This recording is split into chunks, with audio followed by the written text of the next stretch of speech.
Hi there, and welcome to another interview. Today, got a fabulous guy that I saw on Dave Mack's channel, and I thought I've got to get him on. His name's James Nelson. I'm going to just explain to James that occasionally the picture might look a little bit grainy. Don't let that put you off because it will be perfectly fine once we get into the edit. So, James, I want to ask you the question I ask absolutely everybody. Why did you start thinking about your health? Okay, well, I two periods of my life when I was young, I starved for my first year of life. I won't even go to the details. There's a lot of abuse involved and whatever. But anyway, and then from the time I was 8 till maybe 14 or so, as a family, we starved. This was in the 50s, early 60s. There wasn't much of a welfare program, and my mother did not do what she needed to do to get us on the welfare program. So we basically starved. There was plenty of days where there wasn't food in the house. When you were as a kid in school, you'd go to school and you had a little bit in the morning and you knew there was no food when you were in the house and you're coming home.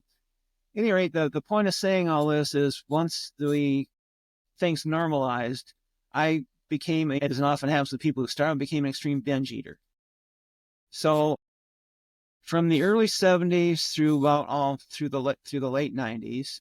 In that time, I gained and lost 100 pounds 7 times.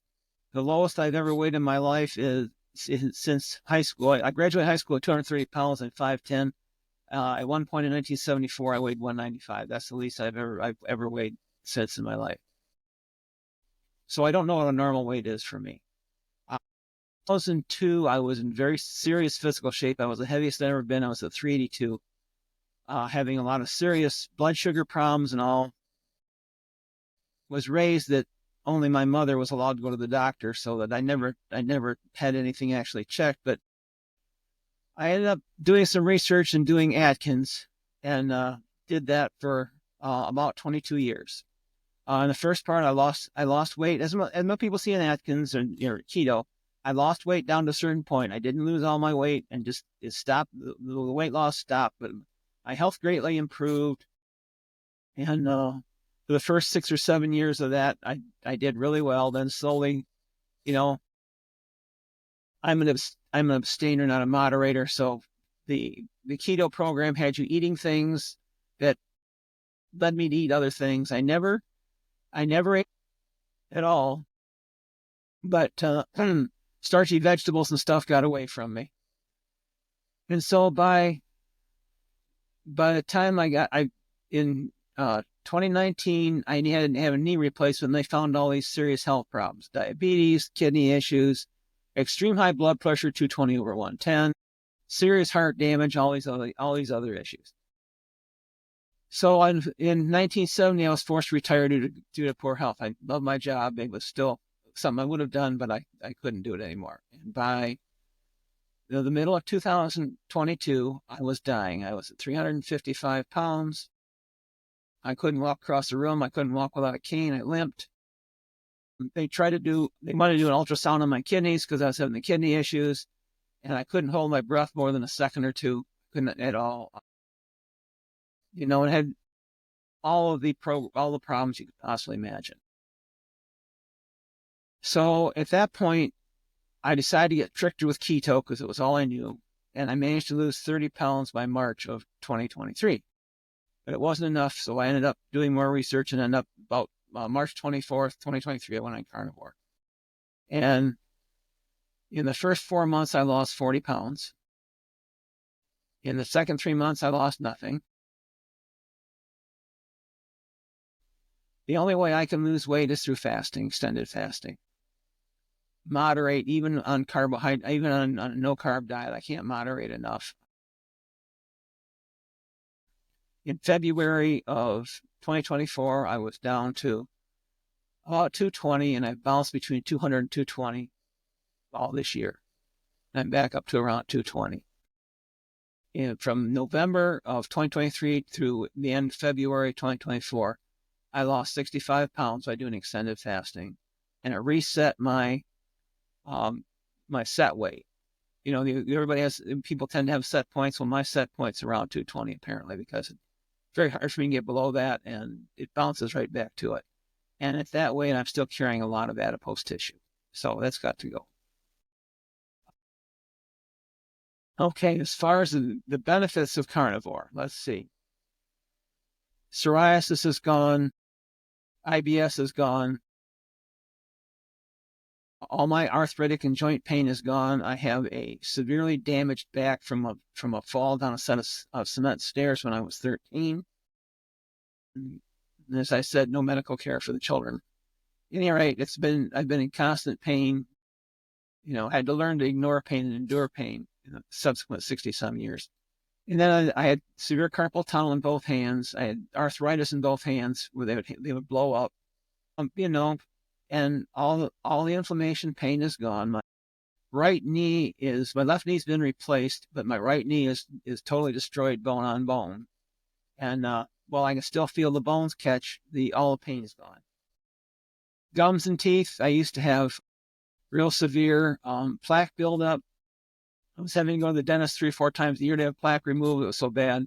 And of course, I had the usual bleeding gum problem. I've cut my dentist visits back to twice a year. And the last time I went in September, they told me you build up less plaque now in 6 months than you used to build up in 3. So there's improvement there. I don't know how many people will know what I'm talking about when I talk about diabetic shins. I used to work in dialysis for 26 years, so most of those people are diabetic, and you see it all the time. It's severe discoloration in the front of your leg. The skin gets very brittle. It breaks open and bleeds a lot. I had that. Well, that's gone too. The discoloration, some is still there, but the skin is normalized. Usual level of a reduction in level of anxiety, which is why I can do this today. There was a time when I wouldn't be able to do this. I've always had a severe leaf allergy. Last year, it didn't happen. I've always had sinus issues. Last year, it didn't happen. So the biggest mental issue is, in the joys of my childhood, I've always had severe depression, holiday time and depression. November, December has always been hell for me. Last year was the first time in, most of my life that didn't happen. All the the anxieties and so forth that we have gotten less. I still can have the same thoughts and same worries, but they don't run me anymore. They don't hurt like they, emotionally hurt like they did. I can sit there and see them, say yeah, and go on. It's not an issue. Now, the big things, of course, is the diabetes. My A1C was 6.8 when I started this. And it's now, last time I had it checked is 5.3. I've had my fasting insulin checked several times, and it ranges. Very early on, it was 10. It's ranged between 3 and 8 every time I've had it drawn since, which is certainly within a good number. Fasting glucose has been 70, which is again a good number. I used to take all this medication. As I said, my blood pressure was 220/110. Now, if I do the proper amount of meditation before I take it, it's around 120 to the mid-60s. And instead of taking a dozen blood pressure meds, I take an infant dose of 1, which my doctor told me I need to take because they said it's not so much for your blood pressure because my blood pressure doesn't require it, but apparently this is some kind of protective thing for my kidneys, and they have concern about my kidneys. Now, in terms of kidneys, the creatinine was high. It was very high. Going on the diet, the creatinine has come down. The only thing I discovered is if you fast, your creatinine goes up. And I didn't understand why all of a sudden my creatinine went up, which is above the normal level.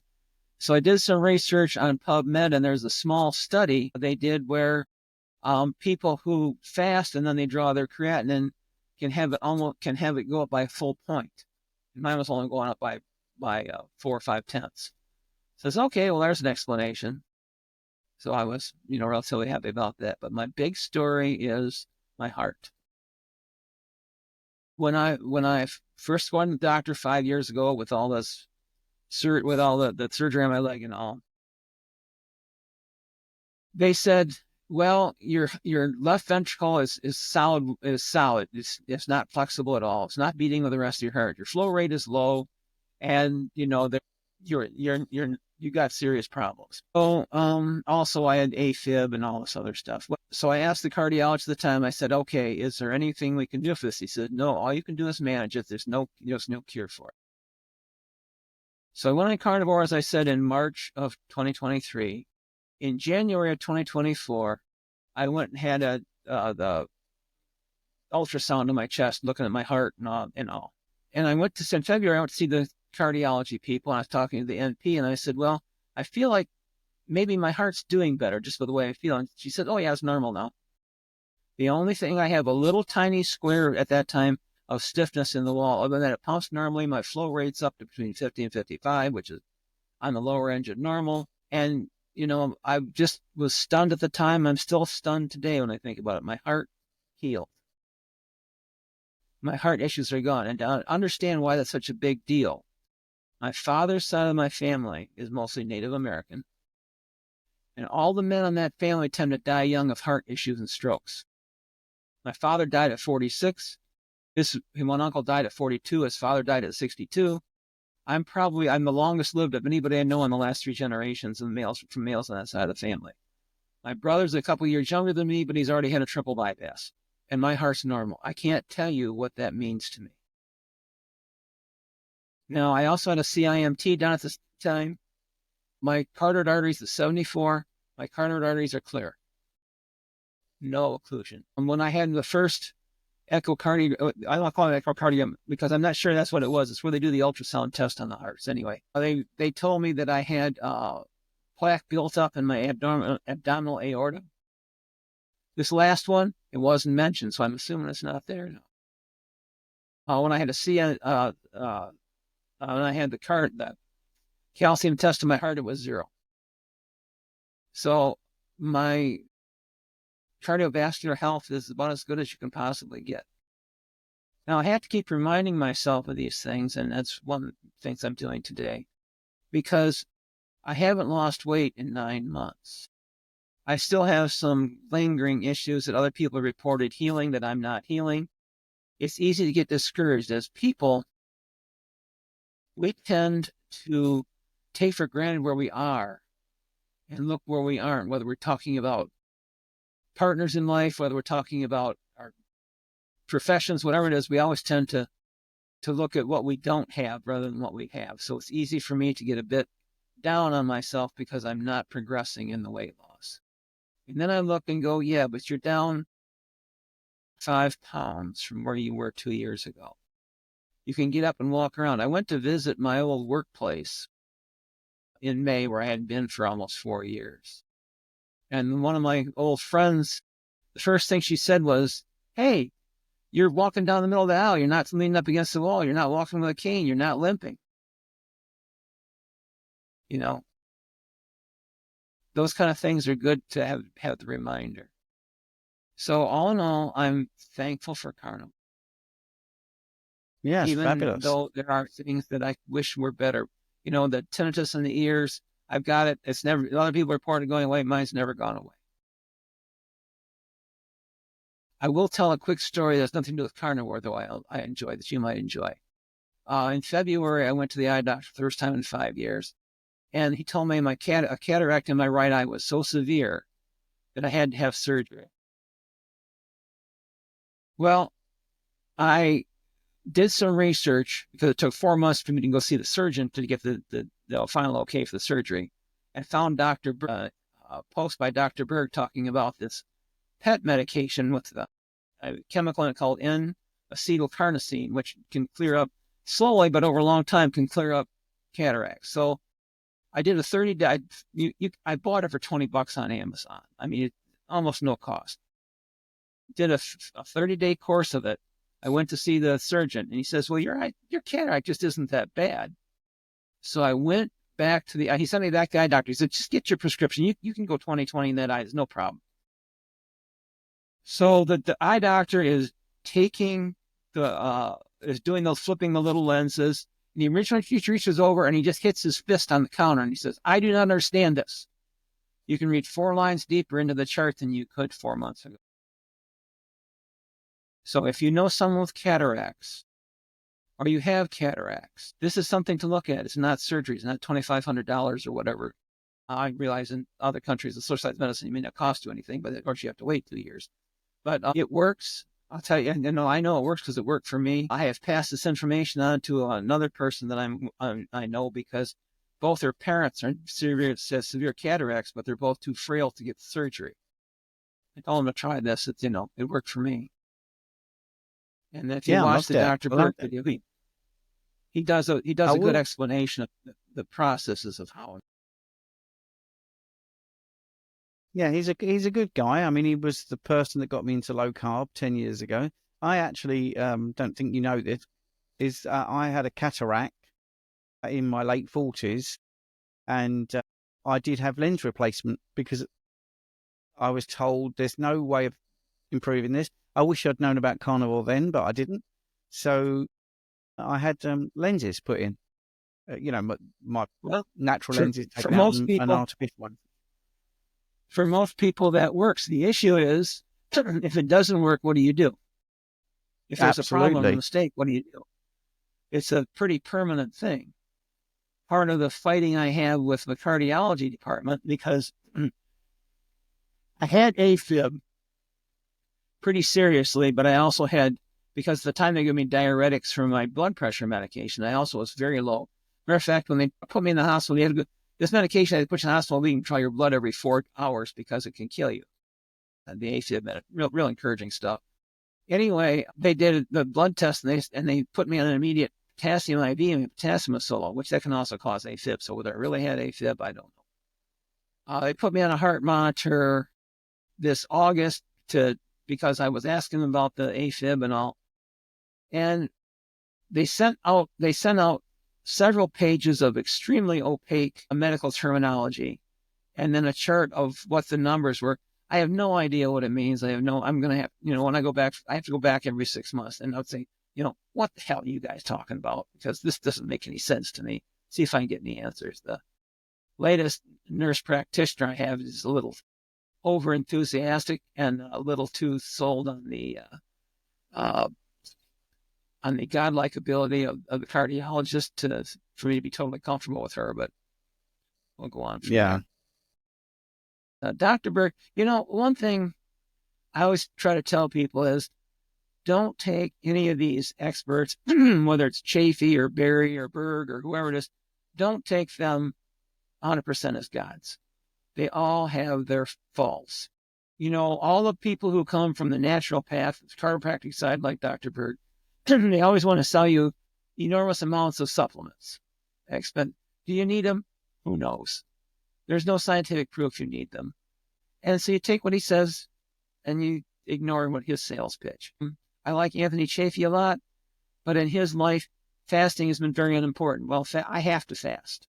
So tends to be very dismissive of fasting. Well, he's fine. I take what the valuable stuff he says, but you can't put them in the place where people always tried to put people in medicine as some godlike authority. They only know what they know. And the thing that struck me about Carnivore, and the thing that strikes me even more about it, is how much of this is an individual thing. There's always, very basics are true, but there's so much that varies from person to person. You can find all the YouTube doctors who have all their different emphases.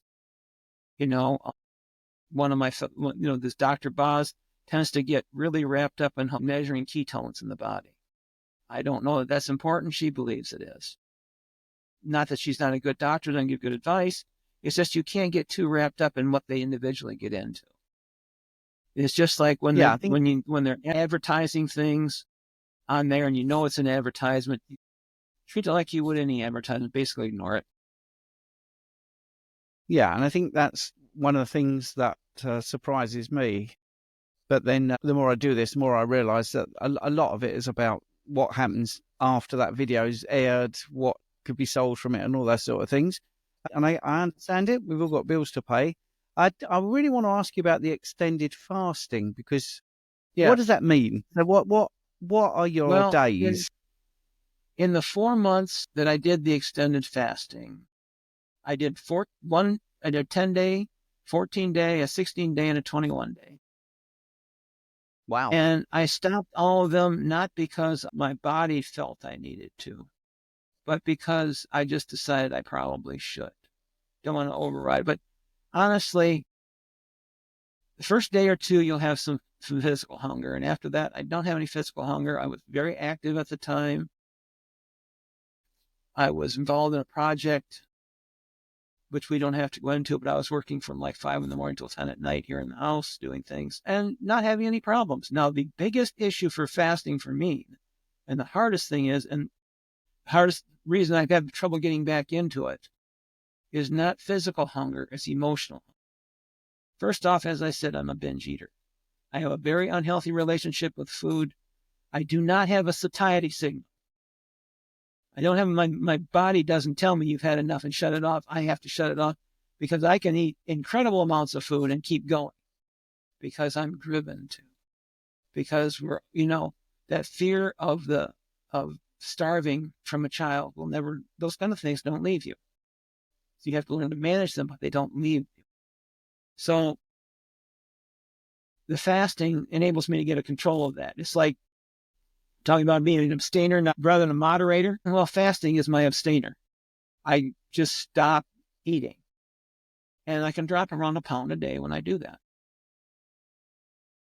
That's brilliant. I mean, did you take any electrolytes or just salty water? Well, I take my AFib meds, and I take, and that means I take a blood thinner.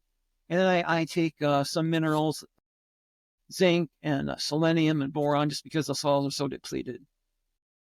Vitamin D, of course, we all know about the importance of vitamin D. I do prophylactically, I do ivermectin twice a month. So I kept doing that. Those kind of things, minerals and so forth. But other than that, that was it. And did you feel that, sorry, you did like a thing there where you went like 3, 5, 7, 14, 15, 21. Did you build up then? Is that how you did the fasting? You did a sort of like a few days and then longer? I did 14 first, and then it revolved around my doctor's appointment. And then I did a 10 in December. I did a 21 in January, and I did a 16 in February. And in February, that was the point where, number one, I was down to 220 pounds, which was just amazing to me. Number two, that's when I went to the doctor and got all the good news about all the healing I had had, particularly the heart healing. And that I just, as I expressed earlier, the effect of that on me is amazing. The effect on me today is amazing. There are certain things that happen to you that will probably never leave you. For example, I was seeing a woman in 2007. During the time I was there was a home invasion. I solved that. But that is as vivid to me today as it was 17 years ago. Those kind of events and the heart thing, the heart finding out about my heart is an event that changed my entire life. It changed my entire outlook. It was a complete reversal of everything I thought I knew and believed. I mean, I've seen a lot of improvement in carnivore, but the thought of it actually healing the muscles. Now, to be honest with you, I don't know for sure whether it was the carnivore or the extended fasting and the extended autophagy. Because as we all know, or should know, in 72 hours of fasting, your body starts releasing new stem cells out of the bone marrow to rebuild your organs. And maybe that's what happened. Maybe they didn't deal with carnivore at all. I don't know. But whatever happened, what I'm doing radically transformed my life. And I think you're right there, because a lot of people attribute all the magic, so to speak, to carnivore, but sometimes it's also the things we've taken out or what we're not doing, which is really helpful. I think you're right. I think you're right about life events, and we need to be a bit more open in this space about food is not just, I can eat that or I not eat that, because it depends on your background. I mean, I was speaking only last week about when I was younger. When my dad died when I was very young, there was a period of time where we had very little money. And at night, I was so hungry, I was eating my wallpaper in my bedroom. That stays with you Hmm. forever. I mean, that stays with you. I, So it's really difficult for me. I understand that feeling. There were times when I would make ketchup and mayonnaise sandwiches because there was a little bit of bread left. Yeah, yeah. And that's what you said Or about the or individuality is important. we were getting samples, going to the local grocery store and getting the free samples of the dried dog food, and we were eating, and us kids were eating that as snacks because that was all there was we could find. We'd Yes. go hunting and we'd go fishing and all. I don't care what size the fish was, we kept it and we ate it. We ate frogs, we ate everything. We were plagued on the Yeah. land. Absolutely. But Yeah. you're right. You see, it is individuality. I'm very much into that because I think you did sum up a lot of what I hear about abstaining rather than moderating, and I think that does have a deep root in what happened in your past. Because if you're Yes. surrounded by abundance when you're a child, it's probably easier to moderate. And that's just me being very glib about it. But I would imagine if you've had a difficult past where food was, difficult to get enough of, you might find that you would have to be an abstainer. And I'm sure since you're talking about what your life as a child, when food was there, you ate all of it you could hold because you didn't know if there was going to be any more. And you got your share of it as much as you possibly could because you didn't know if there was going to be any more. Yeah, And so absolutely. And I had my mother doing there's people starving in Africa thing, if I ever left anything. So I had it from both ways of sort of the guilt and also hunger. I didn't feel I had to look as far as Africa, but Well, there you go. So you snuck in there something. You said you worked in dialysis for 22 yes, years, or did I mishear that? 26, yes. Dialysis is a very different form of medicine. Now, one thing that you learn is how dangerous diabetes is because most of them are diabetics. Most of them are diabetics, uncontrolled diabetics. And you learn about people and their inability to make change because these people are severely ill. They're basically, you can look at you look at it as extended hospice. They may last 4 or 5 years. They're dying. Transplants are extremely rare. Nobody gets better, and these people still can't stop their bad habits. And they're in a chair and they're getting their blood drawn 4 hours at 3 days a week. And they feel terrible. Dialysis makes you feel terrible because you and I, our waste products are taking care of not only the kidneys. And a dialysis patient, they go on dialysis and they get all these waste products drawn out and they feel terrible from it. They start to feel normal. By the time they start to feel normal, the waste products build up and they're back in the cycle. They don't ever have a day where they have like an even day. And, if there's a lot of mental issues that go along with it. People who are on dialysis tend to have a lot, I don't know if you call it Alzheimer's or dementia, but they mentally tend to fail a lot. They have a lot of other issues. You learn a lot about family dynamics watching these people. It's very difficult. And the worst part about it is a lot of people can't work in dialysis. And this is the reason.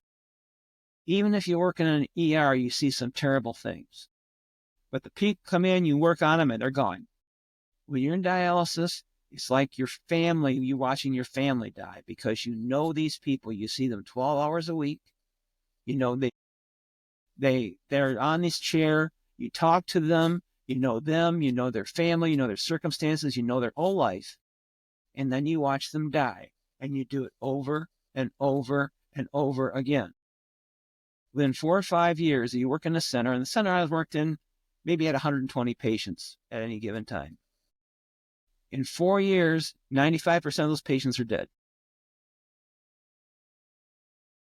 And then the next 4 years, another 95%.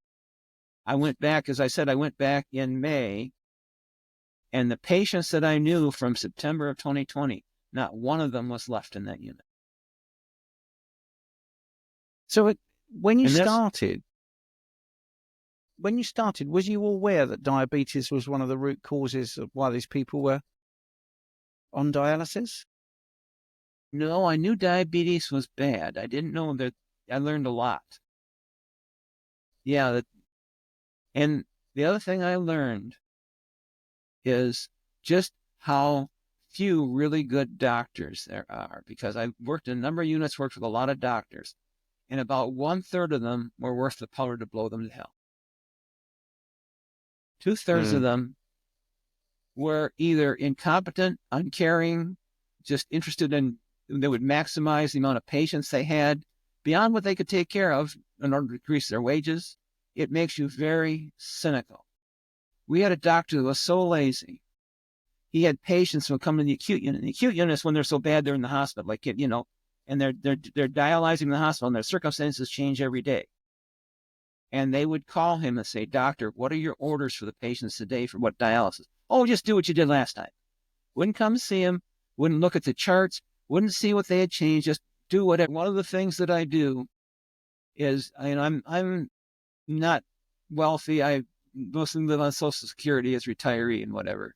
I still have a small budget, and every week I go buy as many eggs as that budget will take, and I take it to a local food bank and donate it, because people don't get enough protein.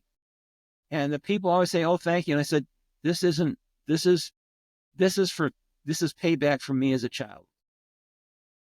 I understand what this feels like. In my mind, I'm feeding kids, whether I am or not. That's why I do it and why I have to do it.